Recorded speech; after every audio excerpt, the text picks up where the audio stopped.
નમસ્તે વિદ્યાર્થી મિત્રો. આજે આપણે 21થી 30 જાન્યુઆરી કરંટ અફેર્સના પરીક્ષાલક્ષી મહત્ત્વના પ્રશ્નો જોવાના છે. દરેક સ્પર્ધાત્મક પરીક્ષા માટે કરંટ અફેર્સ ખૂબ જ અગત્યનો ટોપિક છે, તો વિડીયોમાં અંત સુધી જોડાયેલા રહેજો. ચાલો વિદ્યાર્થી મિત્રો શરૂ કરીએ.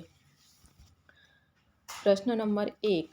દેશનું પ્રથમ ટ્રાય સર્વિસીસ આર્મ્સ મ્યુઝિયમ ક્યાં બનાવવા જઈ રહ્યું છે? ગાંધીનગર ખાતે. પ્રશ્ન નંબર 2.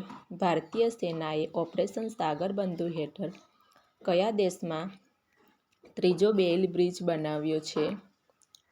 શ્રીલંકા. પ્રશ્ન નંબર 3. ગુજરાતમાં સ્પર્શ રક્તપિત્ત જાગૃતિ અભિયાન ક્યારે યોજાશે? 30 જાન્યુઆરીથી 13 ફેબ્રુઆરી. પ્રશ્ન નંબર 4.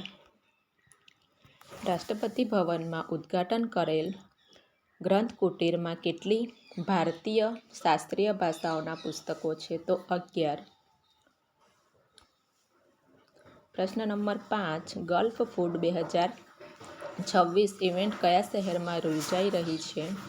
દુબઈ. પ્રશ્ન નંબર 6. કોને ભારત સરકાર દ્વારા નેશનલ યુથ આઇકોન નું બિરુદ મેળવીને ગુજરાતનું ગૌરવ વધાર્યું છે? તો રાજવી કડિયાએ. પ્રશ્ન નંબર 7. વિશ્વની સૌથી જૂની વહેતી નદી તરીકે કઈ નદીને માન્યતા આપવામાં આવે છે? તો ફિંકે, ઓસ્ટ્રેલિયા. પ્રશ્ન નંબર 8. તાજેતરમાં લોન્ચ કરવામાં આવેલ નવી આધાર એપમાં સુરક્ષા માટે કયું નવું વેરિફિકેશન ફીચર ઉમેરવામાં આવ્યું છે? તો ફેસ વેરિફિકેશન. પ્રશ્ન નંબર 9. તાજેતરમાં કયા રાજ્યએ ગુટખા અને નિકોટિનયુક્ત પાન મસાલા પર સંપૂર્ણ પ્રતિબંધ લાદ્યો છે? ઓડિશા. પ્રશ્ન નંબર 10. ફ્રાન્સનું નવું બિલ કેટલા વર્ષથી ઓછી ઉંમરના બાળકો માટે સોશિયલ મીડિયા પર પ્રતિબંધ મૂકે છે? 15 વર્ષ. પ્રશ્ન નંબર 11. નમો લક્ષ્મી યોજના હેઠળ ધોરણ 9 થી 12ના અભ્યાસ દરમિયાન કુલ કેટલી આર્થિક સહાય આપવામાં આવે છે? 50,000. પ્રશ્ન નંબર 12. રાષ્ટ્રપતિ દ્રૌપદી મુર્મુએ ભારતીય સશસ્ત્ર દળોના કેટલા કર્મચારીઓ માટે વીરતા પુરસ્કારો મંજૂર કર્યા છે? 70. પ્રશ્ન નંબર 13. વર્ષ 2026માં અશોક ચક્રથી કોને સન્માનિત કરવામાં આવશે? Group captain Shubhanshu Shukla. પ્રશ્ન નંબર 14. માનવતાવાદી સહાય રૂપે ભારતે અફઘાનિસ્તાનને કેટલા ટન કેન્સરની દવાઓ મોકલી છે? 7.5 ton.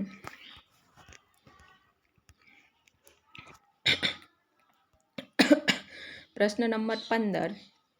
National cadet corps officer ટ્રેનિંગમાં ગોલ્ડ મેડલ જીતનાર પૂર્વોત્તર ભારતના પ્રથમ વ્યક્તિ કોણ છે? Lieutenant doctor K M. સુધા. પ્રશ્ન નંબર 16. સંસદમાં સાંસદો માટે નવી ડિજિટલ હાજરી સિસ્ટમ કયા સત્રથી અમલમાં આવશે? તો બજેટ સત્ર 2026થી. પ્રશ્ન નંબર 17. 77મો પ્રજાસત્તાક દિવસના મુખ્ય અતિથિ કોણ હતા? ઉર્સુલા વોન ડેર લેયન. એન્ટોનિયો લુઇસ સાન્તોસ દા કોસ્ટા. પ્રશ્ન નંબર 18. તાજેતરમાં કયા દેશને અમેરિકાના પ્રદેશ તરીકે જોડવા કે હસ્તગત કરવા માટે બિલ રજૂ કરવામાં આવ્યું? ગ્રીનલેન્ડ. પ્રશ્ન નંબર 19. વર્ષ 2026માં કુલ કેટલા પદ્મ પુરસ્કારો એનાયત કરવામાં આવ્યા છે? 131. પ્રશ્ન નંબર 20. ભારતનો પ્રથમ ઇન્ટિગ્રેટેડ પ્રાઇવેટ સેટેલાઇટ ઉત્પાદન યુનિટ ગુજરાતમાં કઈ જગ્યાએ સ્થપાઈ રહ્યું છે? તો ભારતનો પ્રથમ ઇન્ટિગ્રેટેડ પ્રાઇવેટ સેટેલાઇટ ઉત્પાદન યુનિટ સાણંદ ખોરજ. પ્રશ્ન નંબર 21, રાષ્ટ્રપતિ ટ્રમ્પ દ્વારા જાન્યુઆરી 2026માં શરૂ કરવામાં આવેલી નવી વૈશ્વિક સંસ્થાનું નામ શું છે? તો બોર્ડ ઓફ પીસ.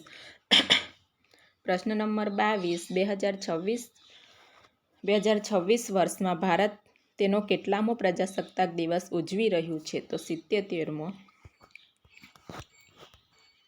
પ્રશ્ન નંબર 23, કયા રાજ્યની સરકારે તાજેતરમાં સેટેલાઇટ ઇન્ટરનેટ માટે સ્ટારલિંક સાથે MOU કર્યું છે? તો ગોવા. પ્રશ્ન નંબર 24, 26 જાન્યુઆરી 2026ના રોજ કર્તવ્ય પથ પર ગુજરાતનો ટેબ્લો કયા વિષય પર આધારિત છે? તો ગુજરાતનો ટેબ્લો વંદે માતરમ ગીતના 150ના વર્ષ પર આધારિત છે. પ્રશ્ન નંબર 25, તાજેતરમાં પંખુડી પોર્ટલ કયા મંત્રાલય દ્વારા લોન્ચ કરવામાં આવ્યું છે? તો મહિલા અને બાળ વિકાસ મંત્રાલય દ્વારા લોન્ચ કરવામાં આવ્યું છે. પ્રશ્ન નંબર 26, T20 વર્લ્ડ કપ 2026માં બાંગ્લાદેશના સ્થાને કઈ ટીમને ટૂર્નામેન્ટમાં સમાવેશ કરવામાં આવ્યો છે? સ્કોટલેન્ડ. પ્રશ્ન નંબર 27, દર વર્ષે રાષ્ટ્રીય મતદાતા દિવસ ક્યારે મનાવવામાં આવે છે? 25 જાન્યુઆરી.